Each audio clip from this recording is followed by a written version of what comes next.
Welcome to the preview of the National Atomic Testing Museum, which is filled with many historical and educational exhibits and experiences.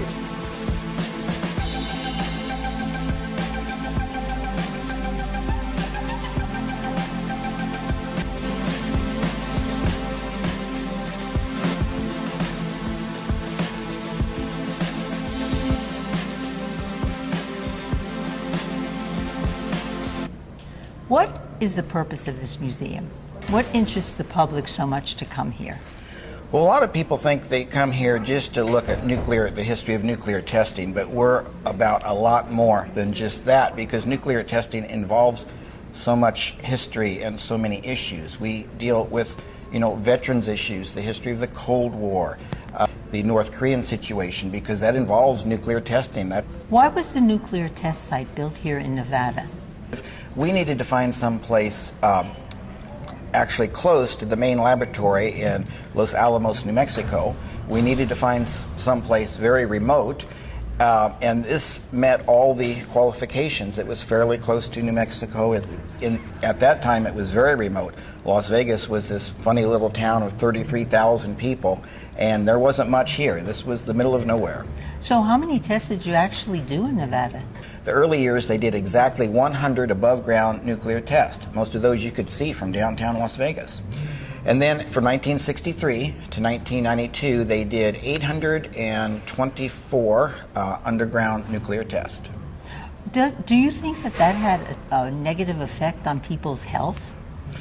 Well, when you did the outside testing, the period of atmospheric testing is the most controversial, and there were definitely periods where fallout went downwind. Now, with underground testing, does that affect the Earth? Well, or planet? That's a good question. A lot of people have asked that. It did cause seismic tremors, not earthquakes, but there were complaints over the years of building owners who had cracked foundations or windows or this sort of thing. But there's no evidence to date that it ever did any geological damage to the ground. Now, I'm very curious about this. If a nuclear weapon exploded, a nuclear bomb exploded in our country, where would be the safest place for people to go? Well, that's a very contemporary question. But a nuclear weapon, you can, and as we saw at the test site, and you can actually see it demonstrated in one of our exhibits, you can sit 9 miles away from a nuclear weapon and see it and watch it go off and be perfectly fine. 9, 8, 7, 6, 5, 4, 3, 2, 1, 0. Now this is going to recreate an actual test from 1954 of a 54 kiloton bomb. This is what it's like to sit 9 miles away from a bomb, an atomic bomb.